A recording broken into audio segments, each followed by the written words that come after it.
speeding thing? Is it an high thing or no? It's still probably not. I wanted to see retraining happens.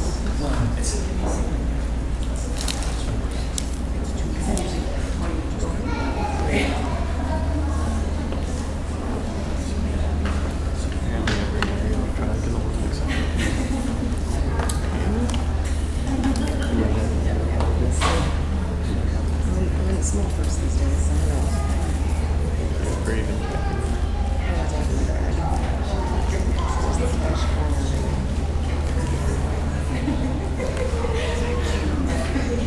Brought everything except for pencil. Don't worry about it. Yeah, I got it. All good.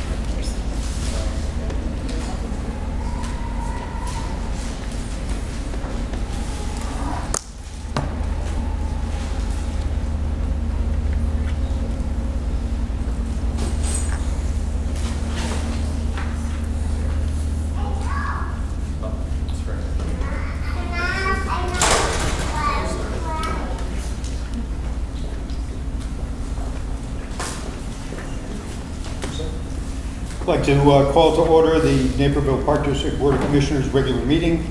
It is Thursday, July 27th. The time is 6:30 according to that clock, which is actually a couple of minutes slow. Would you call the roll, please? President Riley? Here. Vice President Janner? Here. Commissioner Carlson? Here. Commissioner Egan? Absent. Commissioner Ensign? Absent. Commissioner King? Here. Commissioner Todd? Here. Hey, the next item on our agenda is matters from the public. And because I was contacted in advance by Elizabeth Catherwood, knowing that there was going to be a group of people who wanted to come to speak on a particular topic, we talked about a way we could facilitate that, and we decided that we would have rather than having a limit of 3 minutes per speaker, we would allow the group 30 minutes in total to be split up however they wish. So we will start that in just a moment. I do ask that people in the audience try not to cheer or groan or make any noises.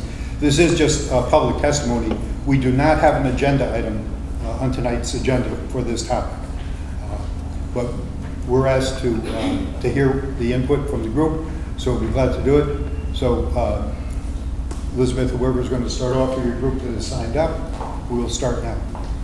Hi, I'm Jean Health. I teach at Millennium University, and I'm doing my master's in public health and human internship program.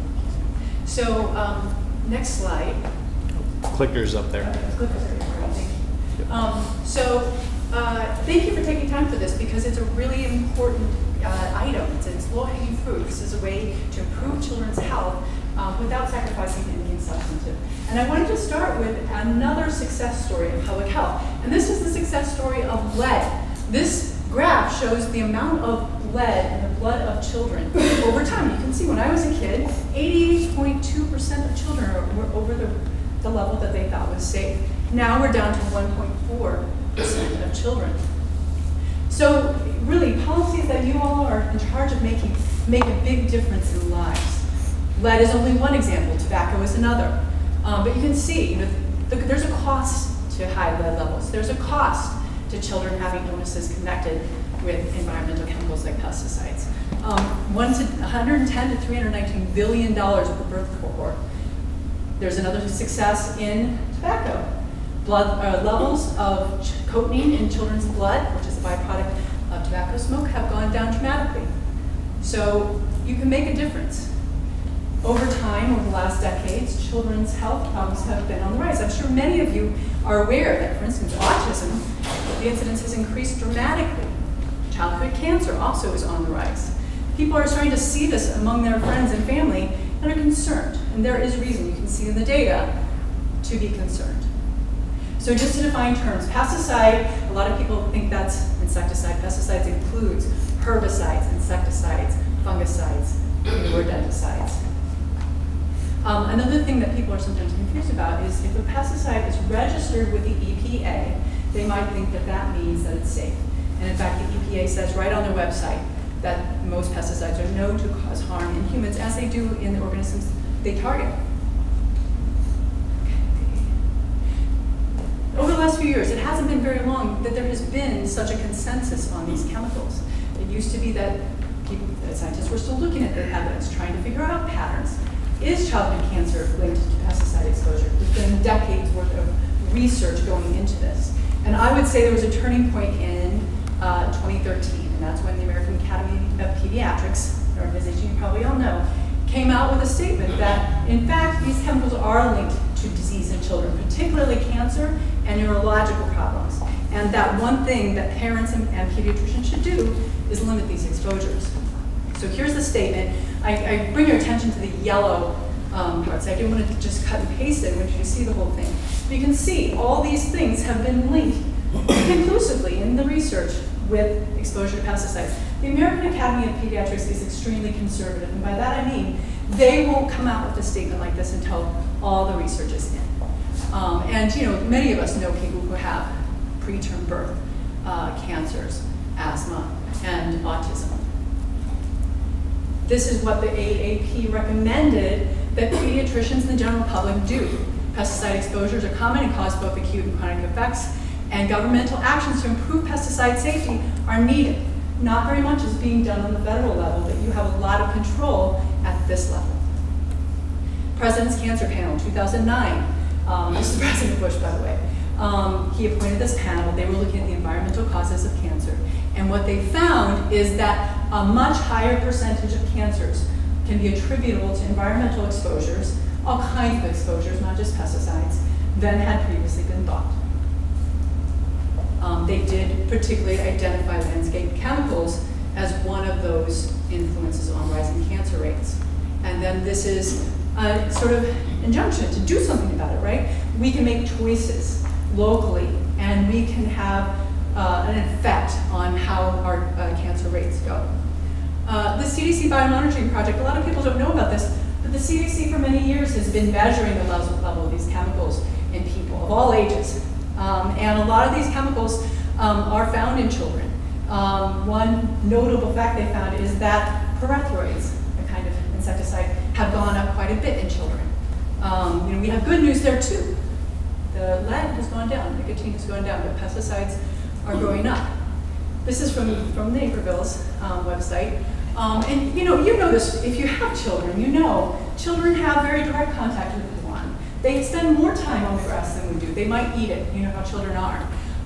And also, they get exposed inside because the pesticide residues don't stay outside. They are trapped indoors. And the problem with that is once they're indoors, they're not broken down by sunlight principally, but other factors, wind and rain. And so their breakdown time goes down tremendously. So something that might break down in like a week or two outside might take a year to break down inside.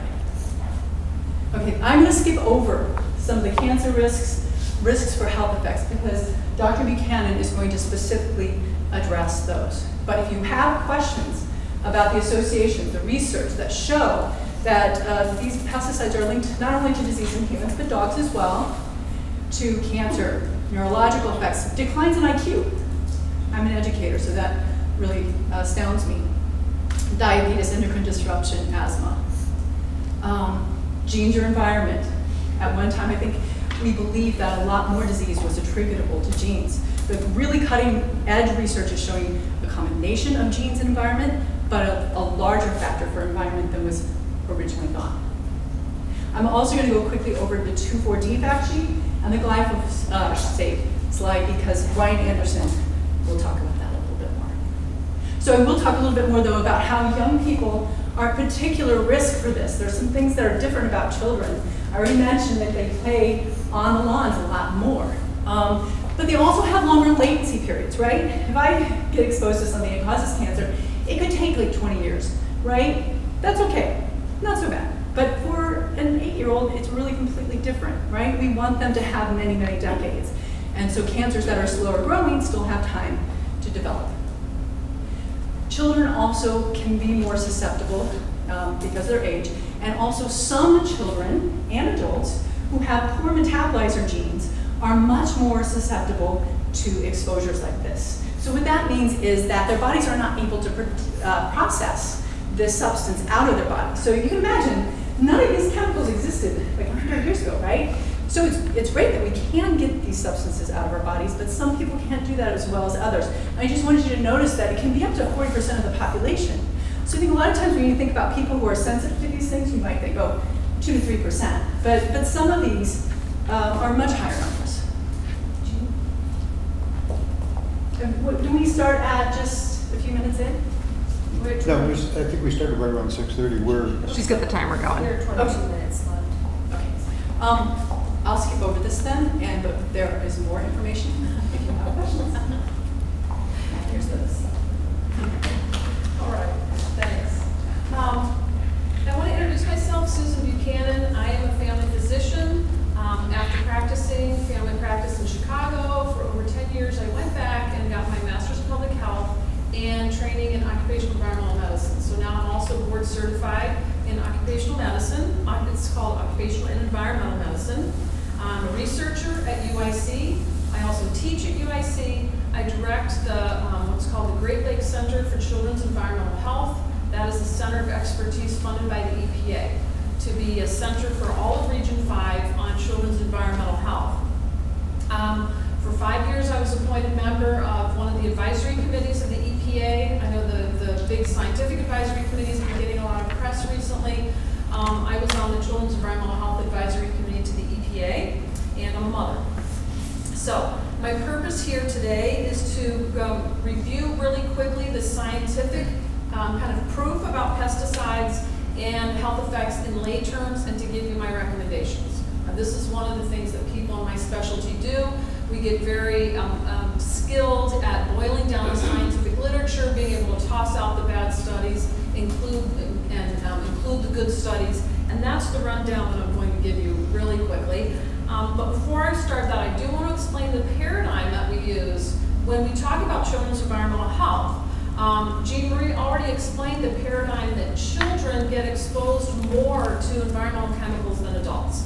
She explained they don't metabolize them as well. They're down on the ground putting things in their mouths. They also breathe more and drink more water and eat more food than we do because they're growing per pound of body weight. You have to think of them as little metabolic machines. So if there's something in the air, they're getting more of a dose than adults are. You already talked about the cancer latency, so anything that causes cancer, they have their whole lifetimes to develop the cancer. And then finally, the last part of the paradigm is the precautionary principle, which most children's environmental health specialists want to adhere to, which says if there is not proof of safety, then try to avoid it. Okay, so now I'm going to just quickly, I'll give you these handouts. We made handouts for you with the scientific studies. Do you want them over here? Are you guys? It's fine, we'll give extras. Yeah. Over here. All right, so my resident, Dr. Diaz, and I picked out just 5 studies that we thought were the strongest ones on health effects. The first one is the cancer health effect. This is probably the biggest one with pesticides. Pesticides have been linked to non-Hodgkin's lymphoma, okay, period. Pesticide exposure has been linked to non-Hodgkin's lymphoma. The first one is a study of 3 studies from the National Cancer Institute. I included the N, which is big in most of these cases. So you got over 3,000 people that were studied, 10% increased incidence in non-Hodgkin's lymphoma, so NHL in adults living or working on a farm. Okay, this was pesticide mixtures, including glyphosate. 40% increase in NHL associated if the users were using 5 or more pesticides. The next study, another really big study in Canada, over 2,000 people. Statistically significant association between non-Hodgkin's lymphoma and exposure to these pesticides. The next one, a study in Sweden. Again, a big N, over 1,900 participants. They showed a 70% increase of non-Hodgkin's lymphoma with use of herbicides, again, statistically significant, goes up with the number of days in use per year. Then with glyphosate itself, over 20% increased risk, also statistically significant. The last one I want to highlight is IARC, the International Agency for Research on Cancer. That is the body that gets to say whether something's carcinogenic or not, and we all listen to them. So IARC reviewed all the data in 2015 and decided that glyphosate is a 2A carcinogen, a level 2A. That means probable. Okay, so it's not a known carcinogen. If it was a known carcinogen, there would probably be many more restrictions on pesticides in general, on glyphosate in general, but glyphosate is a probable carcinogen. Also found, the sentence before, that there's a positive association between glyphosate and non-Hodgkin's lymphoma. So that's the cancer data. As I said, we picked out what we thought were the strongest studies. And then neurodevelopment also is a really important one. Neurodevelopment is a huge area that we worry about with children because in utero, the brain is developing, but the brain is one of the organs in the body that keeps developing after birth, and plus the eyes and the reproductive system. But baby is not born with a complete brain. It continues developing at least till age 6, which is why we draw lead levels up to age 6. But now we're finding that into early 20s, the brain is still developing, and anyone who's a parent of teenagers is not surprised to hear that the brain is still developing, even through the teenage years. So we really look at neurodevelopment. This is a really important study that is showing loss of IQ points with exposure to pesticides. This is a very famous cohort of a researcher in the agricultural valley of California. So the breadbasket of the country. EPA funded them for a huge study where they're looking at exposure to pesticides and outcomes. This is one of the many studies they've published from that cohort called the Chamacos cohort in this agricultural valley.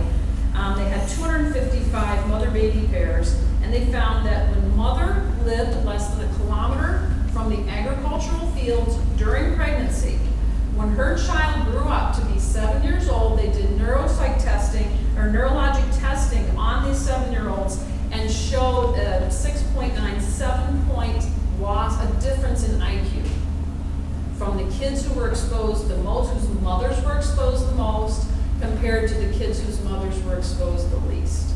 So, as I said, this is one of many that came out of this cohort, 1 or 4 or 5 that we ran into. We just picked this one. 7 IQ points lost with the highest exposure to pesticides. And this is very similar to the stuff that we saw way at the beginning of lead. We started doing these neurodevelopmental testing on these kids, which has gotten, the reason we can find this now is that neurodevelopmental testing has gotten so sophisticated. You can now take a 3-month-old and do testing on a 3-month-old and see differences in kids that have been exposed to various things or have various conditions. So we now can look at these relatively low dose exposures and see what's happening in these kids' brains, and this is one of the strong studies. So that's all the studies I'm going to go over. My conclusion is that based on my expertise, a review of the scientific literature, and the precautionary principle, I strongly urge you not to use pesticides on any surfaces where children play. Hi everyone, my name is Ryan Anderson. I'm just going to drop these off to everybody. I'm going to talk more around the solution and a little bit about what products that Naperville has used. So as I mentioned, my name is Ryan Anderson and I'm a Program and Communications Manager for the Midwest Pesticide Action Center. We're a small environmental nonprofit based in Chicago, and our mission is to reduce the health risks and environmental impacts of pesticides by promoting safer alternatives. We primarily focus on pesticide use in urban areas. I manage all of our outdoor programs, and a large focus of that is natural lawn care, or just inputs that we're putting in our lawns, pesticides, fertilizers, and water. So I work with a number of different park and school districts in the greater Chicago area and outside on their integrated pest management policies, on their natural lawn care policies, and just overall outdoor policies. And when I start with these park and school districts, I have a starting point with doing a product safety assessment, kind of a basic assessment where we look at 3 primary factors, and I did this for Naperville as well. First, we look at the acute toxicity. The Q toxicity is labeled by the EPA on the product label. They use the signal words of either danger, warning, or caution, danger being the most toxic, caution being moderately toxic to high toxic, and then caution being the lowest toxicity. So from our recommendation, we always recommend to avoid products with a signal word of either danger or caution. Our second criterion that we look at is the soil half-life. So how long are these products staying in our soil? We want products that stay in the soil their half-life that is less than 31 days. And then finally, the third criterion that we look at in this basic product safety assessment is whether the product has been linked to carcinogen or any other chronic diseases such as reproductive, developmental, and neurological diseases. And this is all information that we can get from material safety data sheets that are provided by each of the products that Naperville uses. So I'll give you a look at the assessment that we have done, and I'll explain how we have categorized this. So the red category either means the signal word for that product was danger, that automatically put in the red category, or it violated two of our terms from above. So either, let's say it's acute toxicity was warning, and then it was also carcinogen, it would have been put in that red category. The soil half-life was above 31 days, and it's caution was warning, then be put in the red category. Yellow means it just violated one of the criterion. So if it's warning and it's not linked to any carcinogens or any other developmental diseases, then it'd be put in our yellow. And then green means it doesn't violate anything. So as you can see right here, we have 11 of the products that we were able to get our hands on are in that kind of red categorization. 7 are in yellow, and 6 are in green. And what we found is 4 of the products used that caution word of danger, which we would automatically say to avoid, and then 2 use the caution word of warning. And if it has multiple effects, then it's also put in that red. So if it's a carcinogen and a developmental inhibitor, it'd be put in that red category. So just from looking at this, we kind of came up with a couple of recommendations. First, avoid those signal words of danger and caution and warning. There are products available. EPA has a reduced risk pesticide list that you can use, and I believe Tenacity, you use that as a reduced risk pesticide.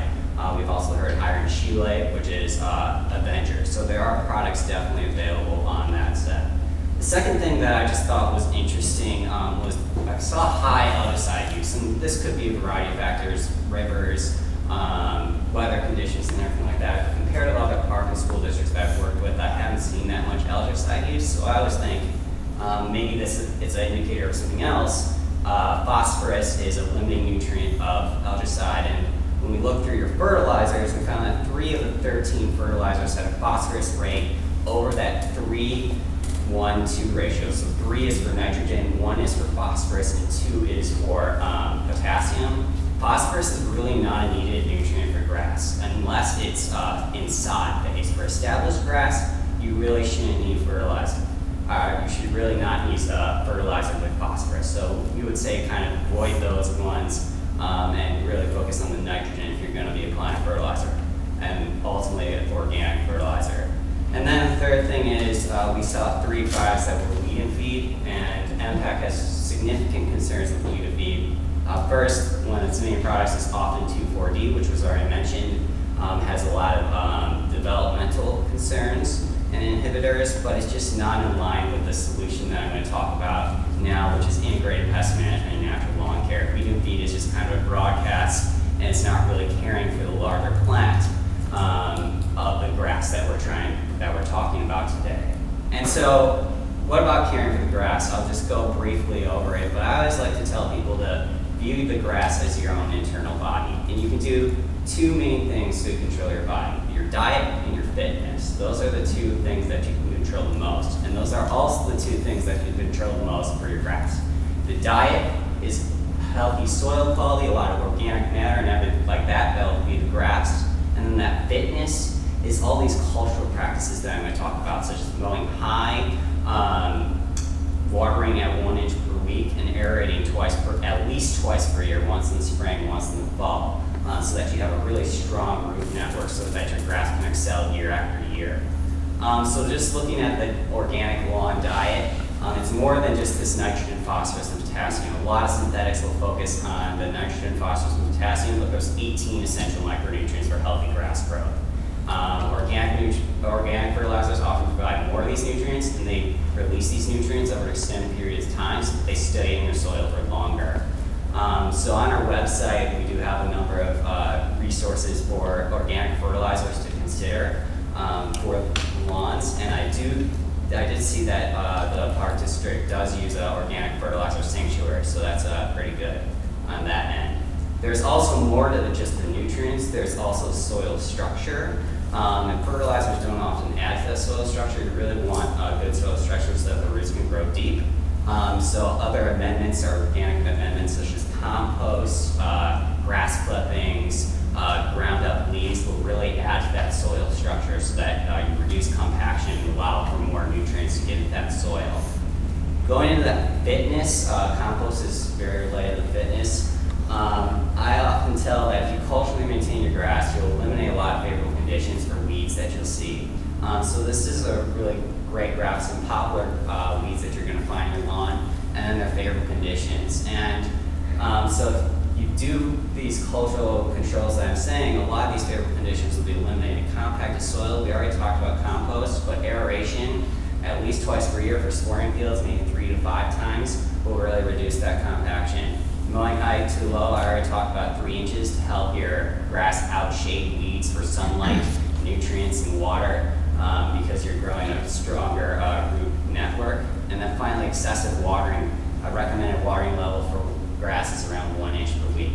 I know this is a lot of steps, and I don't have too much time to go through it, but there are policies and strategies to get to this natural lawn care approach. And it starts with integrated pest management, which you probably heard about. And the key to integrated pest management is to really focus on all these other controls before resorting to that chemical control: physical, cultural, mechanical, and structural. I always say the most important thing is these cultural controls. And Midwest Pesticide Action Center is really engaging in trying to improve the science. Well, the science behind integrated pest management has been out there for 30, 50 plus years. There's many people that are involved, but we're really trying to get that information together so that it's really spread out, so we're getting it in one place so that you can take action and come up with really comprehensive integrated pest management policies. One example is our Midwest Gross Green Lawn and Land Forum, where we're working with experts in both academia and then also people that are practicing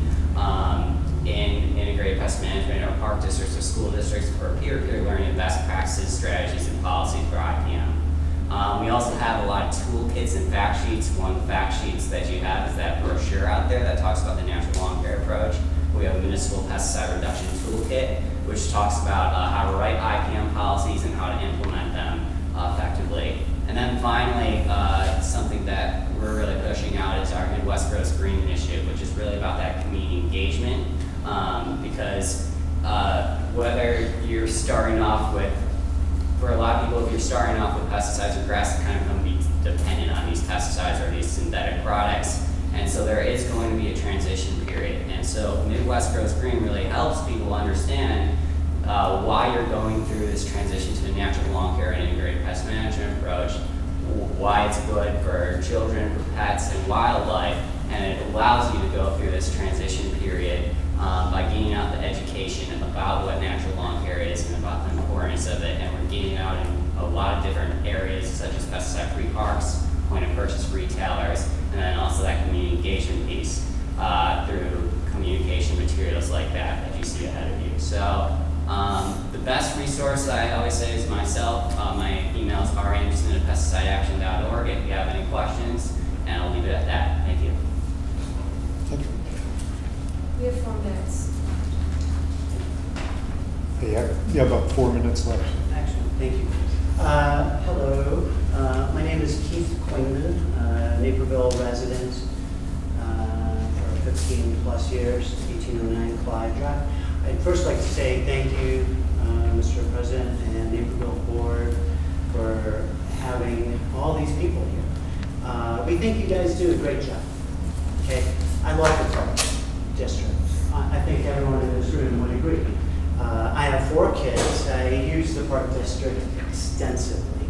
I've been a part of it to various degrees by helping coach, give feedback, usually try and be constructive feedback.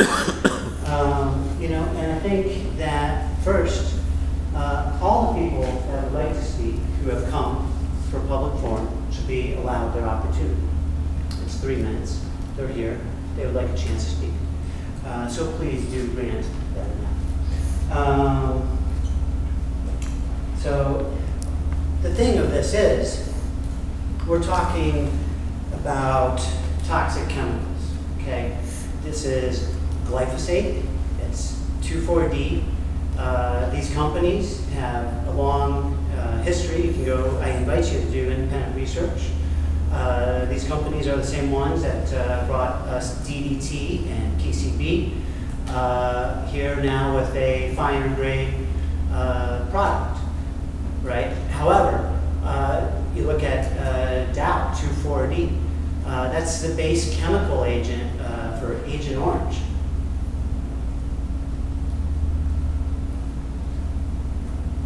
That's what it is.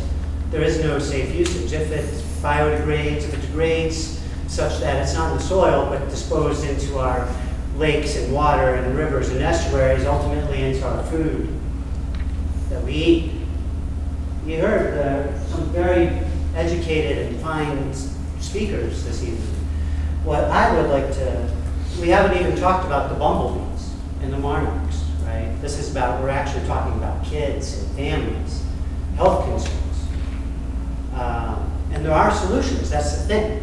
And so I would like you to, we appreciate the fact that you've called for a temporary ban.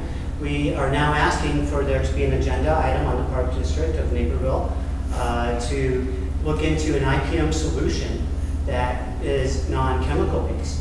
There are plenty of great models all around us. Here in the state of Illinois, the Chicago Park District, it is the largest park district not only in the state, but in the entire United States. They are 8 years now running at being over 90% chemical free. That's a huge area. There are ways. Warrenville is doing it. Other areas are doing it. All these chemicals flow back in. It's an ecosystem that we are all sprayed apart. And the thing, so the city of Chicago, each one of those sprayings costs $1.4 million. That's $1.4 million they're saving by having a natural lawn system. So it's a savings as well. We can do a lot of money. We're talented. You guys are talented. You do a fantastic job. There's a lot of people that are here that have legitimate health concerns. We've called at various points, and we've gotten decent feedback. And some of the places, use these products very sparingly. But they do mention at the end the other side. There is the other side. Would ask if you could please wrap up. And finishing up, they mentioned the other side. And there is no, what is the other side of spraying toxic, cancer-causing chemicals and accepting that? That's okay, that we're even willing to run the risk of that? Is that what the other side is? Because there are solutions, and we kindly invite you to take a look at it. Thank you very much. Thank you. Next item on our agenda is new business, but we don't have any new business. So we'll move on to discussion items. We can table the approval of the minutes till the next meeting. First discussion item is the 2017 mid-year review, 2018 budget preview.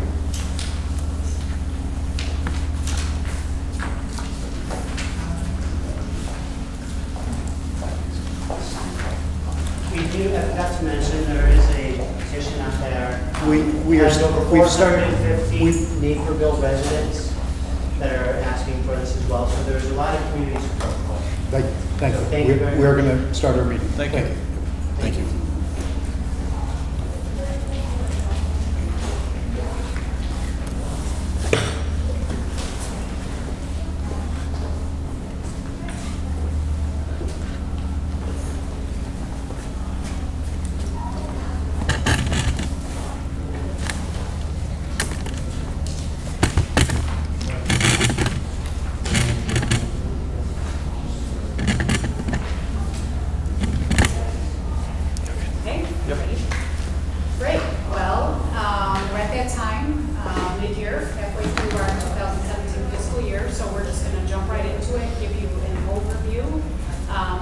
the first 6 months of the year where we are, and then a couple preview items for the 2018 budget. Enough? Okay. And some of these are obviously very self-evident. We just finished up on the community interest and opinion survey, which was completed in June. Opened the Naperville Park Central Maintenance Facility. The strategic plan, we will be meeting shortly with the gentleman who we believe probably would be a good fit for us to lead us through that, but that's more to come on that. But looking to start that process somewhere September, October-ish. And then certainly the master plan, we're going to have further discussion with you in the fourth quarter, and that probably will bleed over until 2018, but that will start at least in concept this year. So with respect to 2017 capital projects, Frontier Sports Complex improvements, its renovation of 4 multi-purpose fields, and irrigation improvements, which is ongoing. As we all know, earlier in June, we held the ribbon cutting for the Naperville Park Central Maintenance Facility redevelopment project. We have several playground renovations slated for this year. Some of them are almost in the process of being completed. Next is the administration building renovation project. This project will start after Labor Day of this year. It's going to involve a new ADA accessible elevator as well as skylights. And the intent is to be done later in October. And this is part of the process of the planning department staff moving over to the administration building. And lastly is the Atwater Park playground development.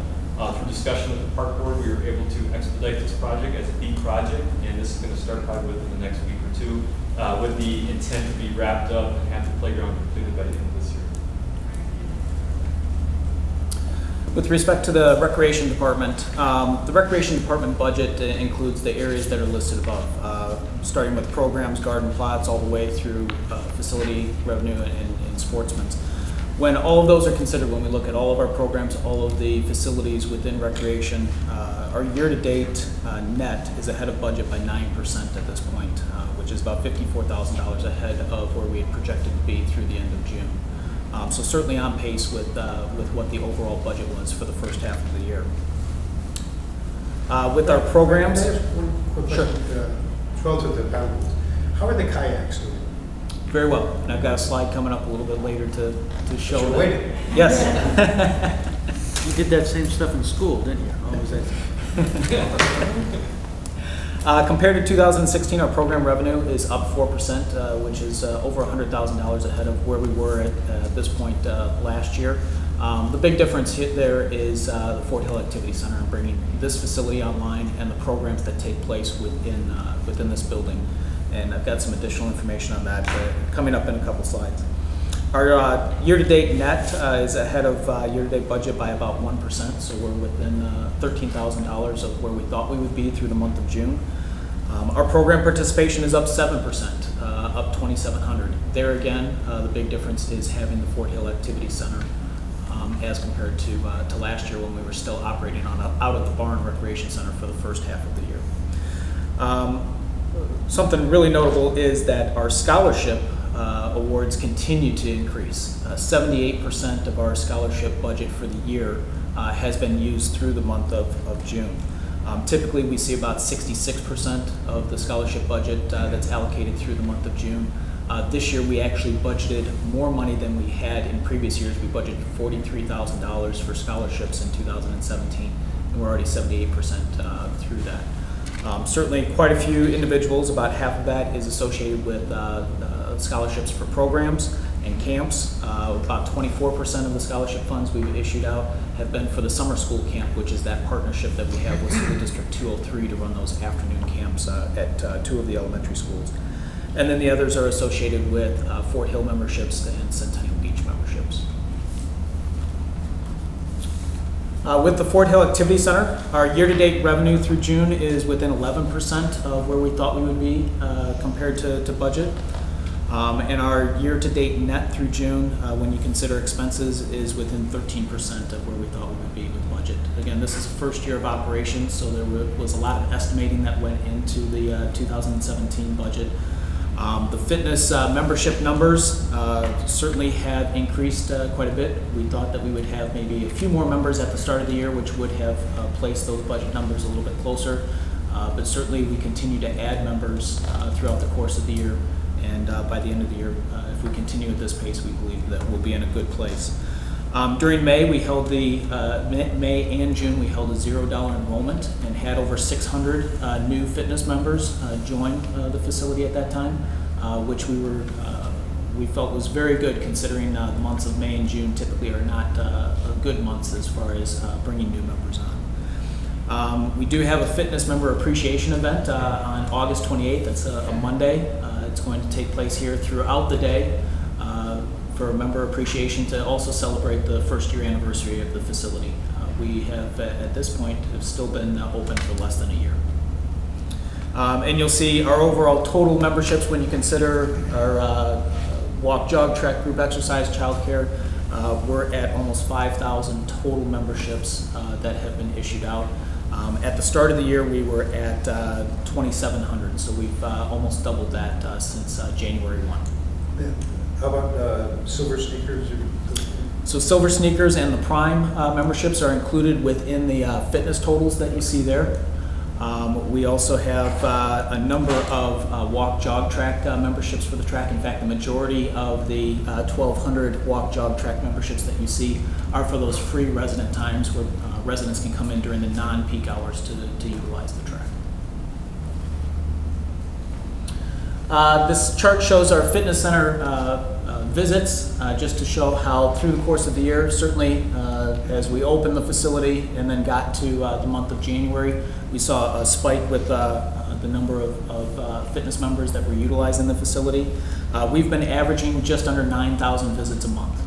And even during the course of April, May, and June, when that tends to slide off after the New Year's and once the weather becomes warmer, we're still averaging over 8,000 visits per month to the fitness center.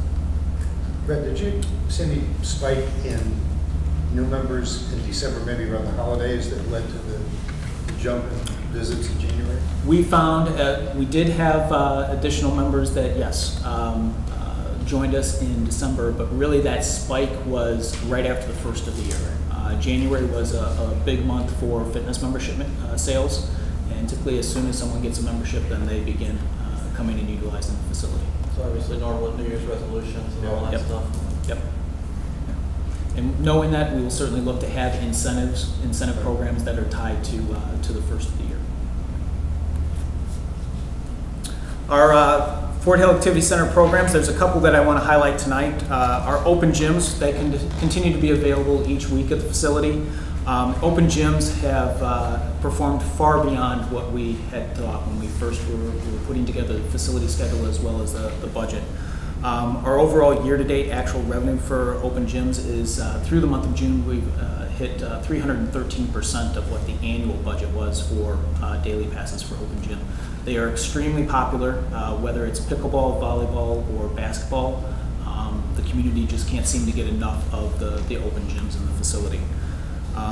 We've had an average of over 1,100 open gym participants per month since the month of January, since the start of winter. So that's an area that we continue to look at to see how we can better provide open gyms to the community and fit in the programs that also need to take place within the facility. The other program that I want to highlight on the next slide is our gymnastics program. Well, the total overall, just under 6,000 participants have registered for programs here at Fort Hill. The majority, or just slightly over half of those, 54% of those registrations have been with our gymnastics program. We've seen significant growth within gymnastics. Within the first 3 seasons, we've had over 300 participants actually waitlisted for gymnastics classes. We are adding classes where we can. We are trying to accommodate as many of those waitlisted participants as possible, but gymnastics has proved to be an extremely popular program at this facility. Year-to-date actual revenue for gymnastics through the month of June, we've already hit and exceeded our annual budget for that program at 107%, which is actually far beyond what we had seen within our gymnastics programs prior to this year. The Fort Hill Cafe, this is an area that we continue to look at.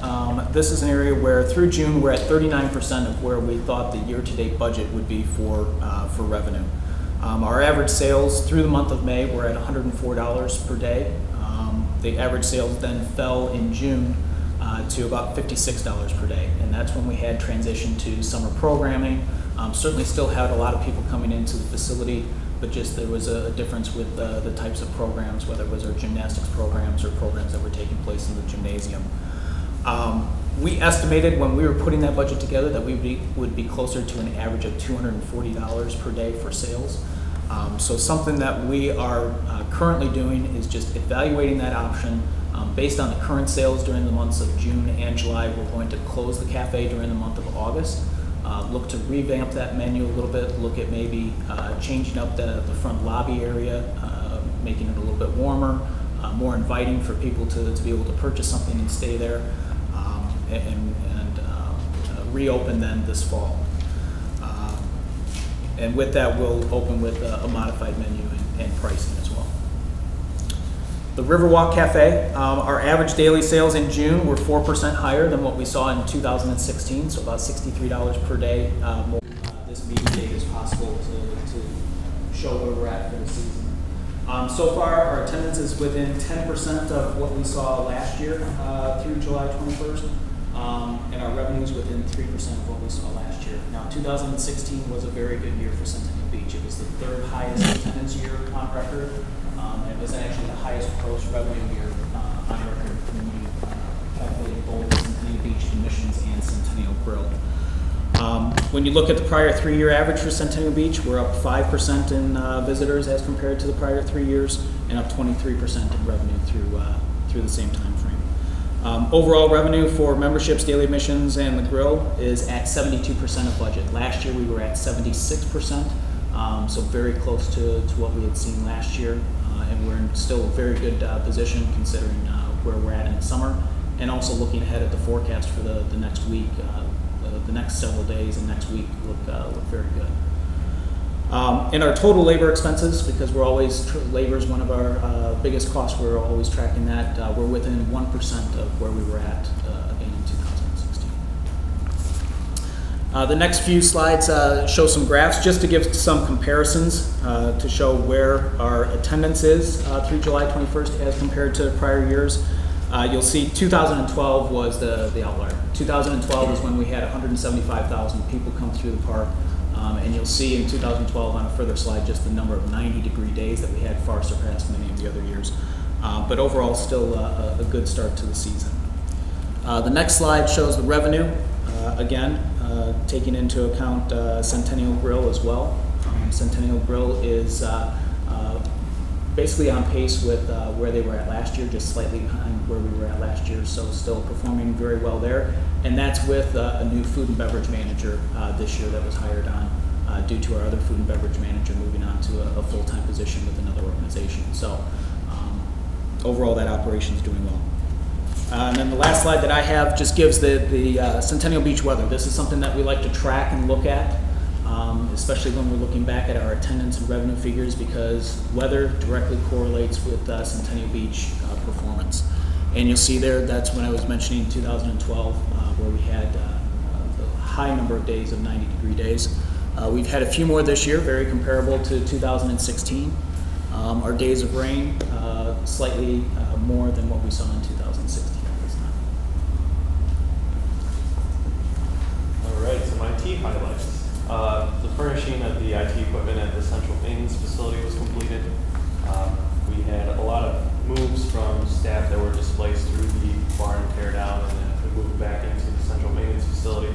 And of course, we had the reallocation of staff for the nature center. We completed the fiber installations for the beach, the cafe, and the RCC. We also have completed the point-to-point replacements for the golf maintenance facilities and the Frontier Park facility. We completed some computer upgrades at Springbrook and Naperville. They were due, they were on our plan for refresh. We also installed an unmanned range token dispenser at Springbrook, which has been working out pretty well. It's a nice amenity. It's a nice, little thing to have there. We also had a digital signage at the golf courses as well as at the cafe. We're getting pretty excited about this one actually. We found out in the last couple of days that we're going to be able to integrate Apple Wallet into the new update for our own mobile app as well as the Fort Hill mobile app to come. There's going to be a lot of really cool And then, of course, we're almost at the end here to start kicking off the Wi-Fi project. There's about a couple of you have seen this stack of proposals that we've looked at in regards to assets and things that would offset the cost of the Wi-Fi project implementation. Okay, some HR highlights for 2017 so far. We implemented a quarterly HR newsletter. I know that you have received it by email, but I did also provide you a hard copy. There's actually pictures on top that I have put everything together. We are looking to cover all aspects of HR, so all of the staff are contributing to the newsletter, and we're also reaching out to our various committee members to contribute as well. So Tom Stibbe is actually a Park South employee, contributed to the most recent newsletter as a safety committee member.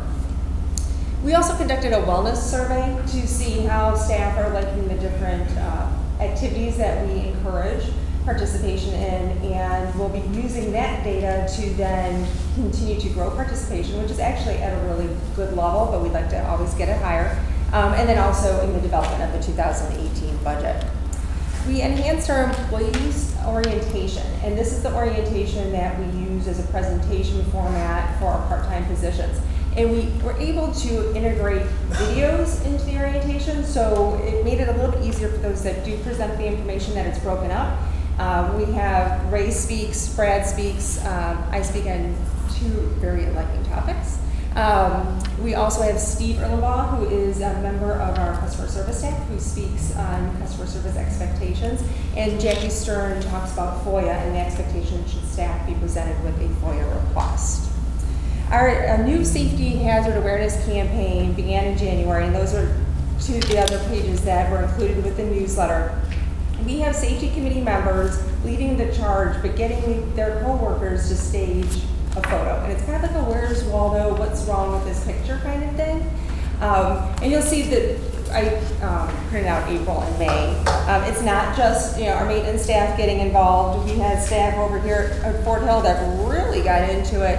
And then not only do we have staff looking at these, submitting their little, what they think they found, we also then circle back in the HR newsletter showing people where the hazards were so they can see if they missed anything as well. And that is everything that I have. And I'm playing the role of Samara Luthman, but she's on vacation. So real quick, some of the accomplishments, the highlights for 2017 in Sam's area. Creating and implementing a new marketing project request management system, which doesn't seem like a huge deal, but if you can just imagine the district of this size and all the different areas that feed in there to then push out information like Fort Hill, like the new amenities and things we're offering at the cafe, like golf, on and on and on. That's a big deal.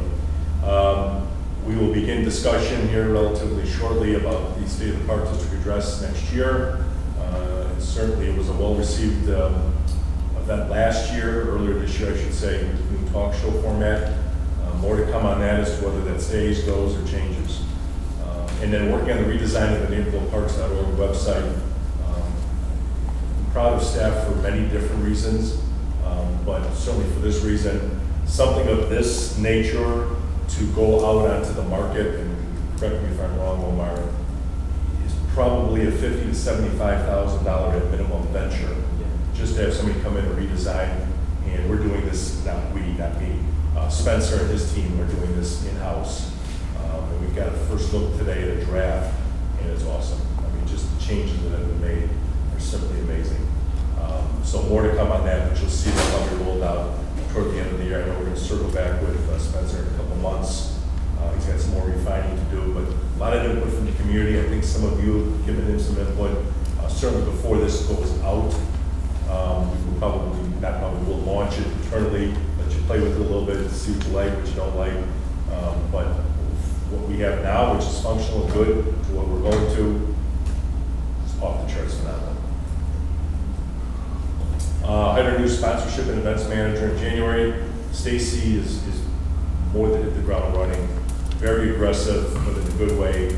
Lots of connections in the community. You've seen a big uptick in sponsorships and just some of the relationships that she's created here internally. At the end of Q2, we're up 42% compared to 2016, which certainly demonstrates program growth for the 6th year in a row. We also hired a part-time graphic designer to assist with the volume of work.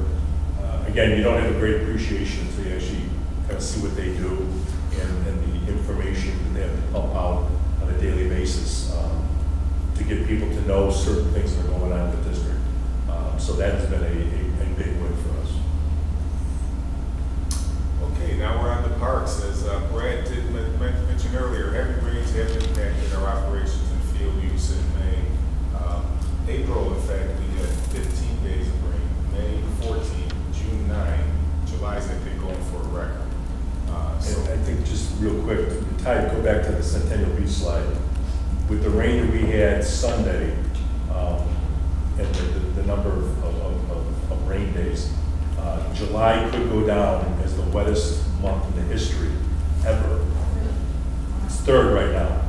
It's the third wettest July in the history ever being recorded, back to when Tommy Sling was a baby. And that's how bad, and despite of that, we're within striking distance last year. Ray, again, I know you heard from, a lot of the commissioners, but, what staff did, to keep us on stream, so to speak, for opening the day after that storm, that was impressive. Great job. I'm sorry. And that is my next comment, and what staff has done all throughout these 3 months, 4 months with athletic fields and with other special events has truly been outstanding.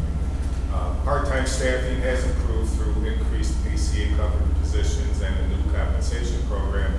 This time, last year, you may recall, we were talking about how short that we were with people, but at least this year that has improved a lot. Fuel budget is favorable due to lower favorable gallon pricing and use of propane. Our unleaded fuel is really driving this at 17 cents less a gallon through this time of year. Diesel's a little off, that's only 3 cents less. But that is truly, and it looks like it's going to be that way for quite a while. Our park police are continuing to work on shared trails initiatives. They continue to have our officers out making as many contacts as they can. As you heard Eric say earlier, Central Shop was completed in that time, and we still have boxes to open, but we're working on it right now. And our tree removal and natural area improvements, they continue as always. And on to golf. Grounds revenue are on budget through June 30th. Despite the poor spring weather, revenues are within 1% of 2016. We did open the Springbrook practice facility that was in late May. It's an improvement in large area. I believe some of you were out there. It's really been a big hit with our constituents. The new Springbrook patio pavilion, which was completed in late May, has helped increase June F&B sales at Springbrook by 18% versus June, and that trend is continuing all the way through July. And the financials in total through June 30th, actual revenues ahead by 2017, budget by just under 26K. Actual revenues slightly behind the prior year, 2016, by just a little over 10K. But we still are pacing well ahead of our three-year average. And a lot of what is driving some of this is the increase in merchandise sales driven by the big box stores. Golf shop, not only the renovations, but improving the inventory. We continue to market the benefit of lower available prices through the Brooks card, and they've really, as I mentioned, increased the level of inventory and services that were at one time taking care of the golf galaxy. So taking a look at the capital budget, year-end projections, considering A and B projects, IT capital, allowances, which consists of asset maintenance, annual building capital, fleet, golf, adding that all together, that's over 175 initiatives or items. Budget amount was $12.6 million. Projection is 12.3. We're going to be 357K projection under budget at the end of the year, and that's from savings from bringing projects in under budget, as well as funds available within allowances. But that no projects were taken offline that contributed to that. Correct. We didn't take anything offline. Okay, so that concludes 2017, and now we're into 2018. So here's just an overview of our calendar, similar time frame as last year. Tonight we're having our preview.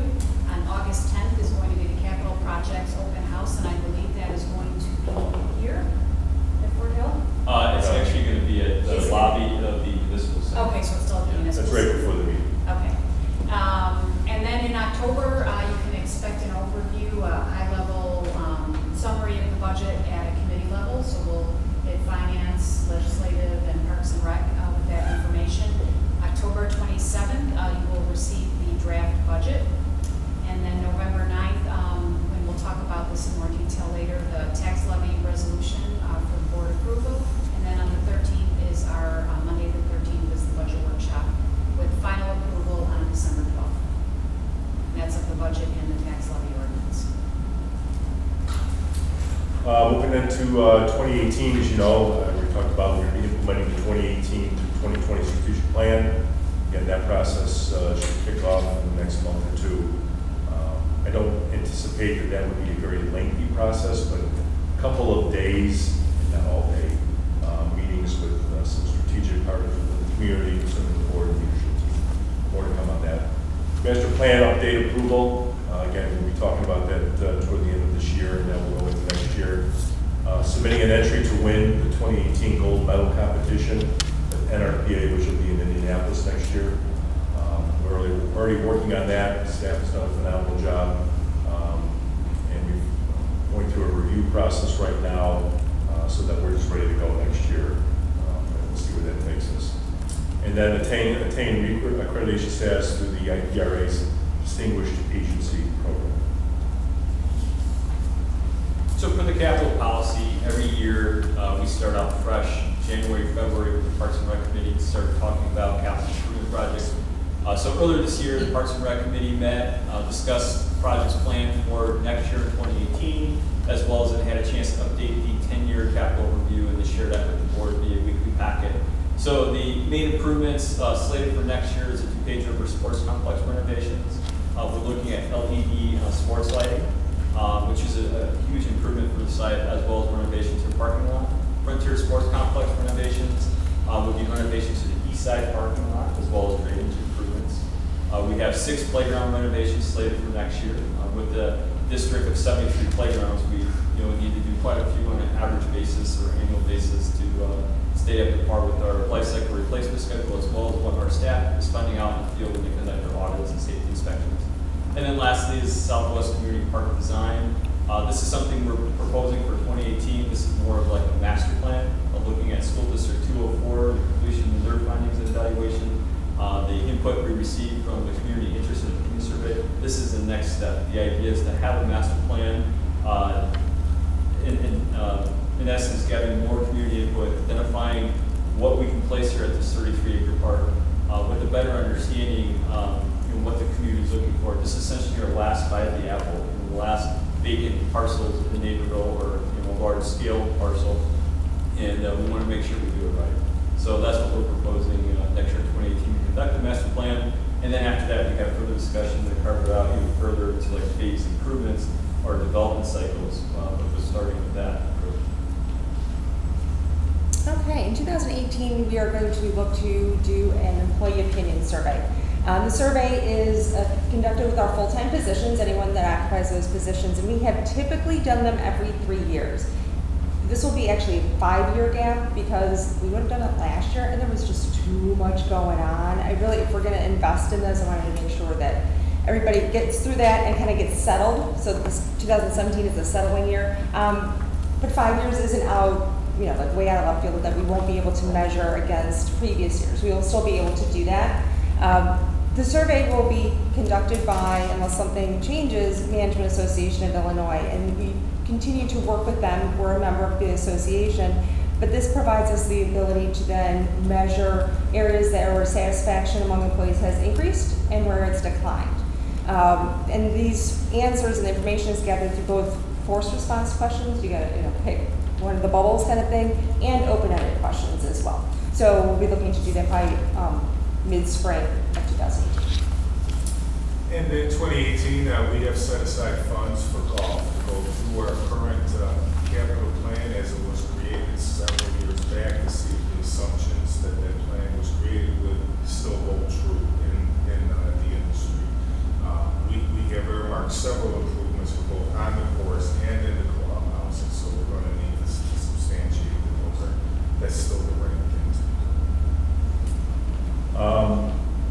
Stacy and Samara and their team will be working on new sponsorships here at Fort Hill.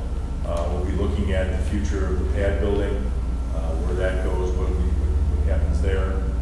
Reviewing current staffing structure. I asked that this be put on this slide because we are, in my estimation, as the executive director, at a critical juncture with people, meaning we simply cannot continue to operate the way we're operating without severe burnout by people, specifically the rec department. Brad, how many direct reports do you have? 15. It's not sustainable. The law of averages and the national average is 7. 7 people should report to 1 supervisor on average. Brad got 15. So we are looking internally at some ways to alleviate that. Certainly Omar's area, Samara's area. What I'm saying is it's not going to be a shock and awe that all of a sudden you're going to see 20 people added to a budget. We certainly added people to here because that was natural. But there are certain areas, trades, we didn't add a person to trades here. So trades has got work orders up the wazoo right now. So we're looking at this across the board. And in my estimation, we either have to stop doing things or we maybe have to add some people. And I'm not always saying that adding people and throwing money is the way you solve things. But specifically looking at Brad in his area, that's just not what we just can't operate that way anymore. There has to be some breakup, and so we're going to figure out that maybe that's internally where we can shift some people. Does that mean bringing in somebody at a superintendent level? I don't know that answer yet, but you may see something in the budget process that involves moving some people around and restructuring some departments. And then to continue the strategic partnership with Kids Matter. I had a good meeting with Madeline yesterday. Went over several things. You will see a lot coming out from them that impacts the community in certainly a positive way. They will be teeing up again this fall. Their presentations in front of all of our coaches. They've come out with a card now that will be handed out to all our participants about how to act at sporting events. One side's for parents, one side's for kids. That's all done. I looked at the draft yesterday. Awesome job by them. We're status quo. We're moving ahead just like we were before with Kids Matter. Okay, this is very early on in the year, but I'm just going to give you an overview so we're ready as we start talking about budget and tax levy, which obviously we're going to talk about how much we value property taxes and what an important role that plays in our funding. It usually ranges in total for the whole district. Our revenue, our piece of pie that is property tax ranges from 50 to 57%, depending on what else is going on in that year, such as cash and move funds, or if we issue debt, changes that number, from 50 to 57. So what we know is we have a CPI increase of 2.1%. So that gets built into the formula for our levy, and we're estimating new construction now at about $70 million. That's between DuPage and Will counties. That's just a big estimate, and our EAP is a big estimate that we don't know. So as the year goes on and I get further information from our assessors, be able to narrow down those estimates a little more. But using those two assumptions under normal circumstances, with the state of Illinois, we'd be expecting around $300,000 to fund new initiatives, operating, and also to fund some of the debt service that runs through the capital fund. As far as debt service goes, we are not, as we had planned, we're not going to be planning to come to you as we know things today. We know things change here quickly, but we're not planning to issue any new debt in 2018 at all. We planned new debt in late 2019 or 2020, and that will all depend on what comes out of the master plan and strategic plan and things going forward. And then for our special recreation levy, recall that's a percent levy. It's different than the CPI increase levy. We are planning a 4 cents levy for that, and talk about a little bit what we use that for. And this graph will show you some history since 2009. You can see that there's a lot more bars that are hitting 4 cents, but they always haven't. And in the earlier years, they haven't. And if you see the black line at 2 cents, that is the membership dues that we pay to WESDRA, and that is for inclusion services that they provide us. And then anything above the bar is to support capital improvements for any ADA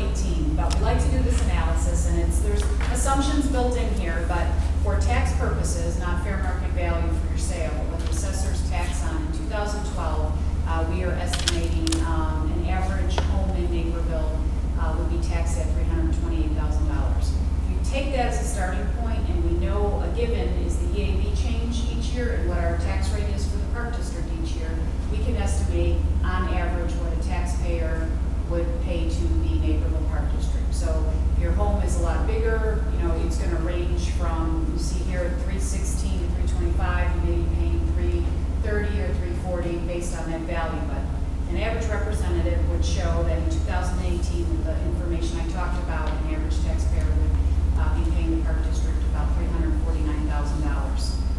And that changes based on an individual homeowner's assessed value.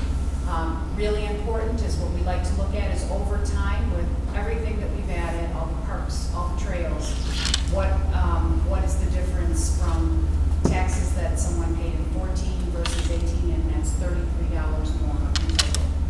We've added, you know, when you look at our other presentations, you'll see at the budget workshop, and we list all of our parks and all of our trails, and if you compare that list to 2014, you can see a lot more going on for us. So there'll be more to come on this as we work through the budget. That concludes the presentation, and just overall, you know, we haven't been out for debt in a couple of years, so we haven't heard that Moody's, you know, AAA rating, but there's nothing changed in our financial condition. We still remain strong to support that, and when we looked back at this presentation, like the past couple of years, you would see probably 8 more slides. Maybe I'm not exact, I don't know, maybe that's a little exaggeration, but we had so much going on. You all know that it's a good year. 18 is going to be another good year to take a deep breath and keep refining things and keep moving forward. This is the first time to review the copy. Or might have any questions? You know, there's a lot to absorb. You know, look at it on the agenda. It's, you know, 111. But this is a lot. I mean, this is, you know, taking a mid-year look at, you know, where we are halfway through the year, and then starting to take a look at the budget, you know, for next year. Any questions or? No, we didn't catch up. I turned out by our own, so it's. Yeah, right. Yeah, it is scheduled. Yeah, I look forward to the strategic plan and look at that, and definitely, Kevin, for your team, rowers involved in getting the beach open. You guys did a fantastic job. Well, thank you. That was a collective effort. And what, you know, what you find too about the budget is, the budget really is more of a year-round process. I mean, you know, we talk about the budget all throughout the year, so it's not just one narrow time. So, you know, a little bit easier to try to grasp. You'll hear this. You'll hear the budget themes. So when we actually get to the budget, I've heard it already. And that's what we want. Right. We don't want any surprises. We want to give you ample time to ask questions, get input, Yeah, and any, see where we're going. Yeah, any questions you have, you know, even questions that you might, you know, not want to ask them publicly because it seems, well, maybe everybody should know that. Just, you know, send a note to the staff and they'll respond. Okay. Anything else on this? No. Technology Park. I'd ask that we table this back into a future. Then we can get right to asphalt seal coating. Asphalt seal coating. Yes, I was hoping I was going to have some good news for the board today, but out of 7 packages that were sent out, we did not get one good back. When we did contact 5 of the 7, various reasons, 2 because they had worked for the year. Another couple, they would have to have subbed out some of the work because they don't do it. So what we're going to do is split this into basically a minimum of 2, possibly 3 different packages, and go out specifically target smaller companies that either just do seal coating, just do patching, and then to a larger company do some of the heavier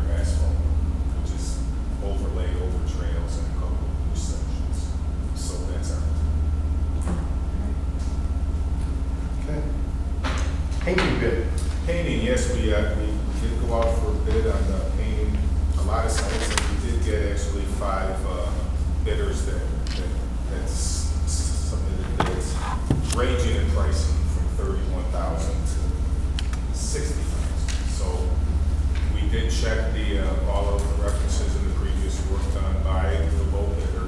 They all came in great.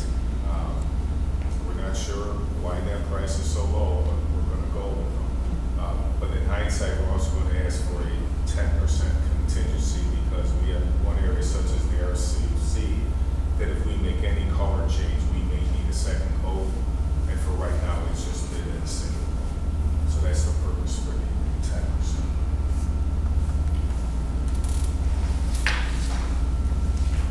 Questions on that? Makes sense. Then on to chipper purchase. Yes, chipper.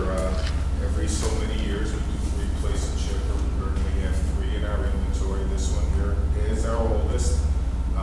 It's approaching, or over now with all the work we've been doing with the recent storm, 2,300 hours, which puts it at that point where they start to become unreliable. So we'll be bringing this to the board for recommendation and purchase at the August meeting, and this is being purchased under the NJPA, which is the municipal contract. So,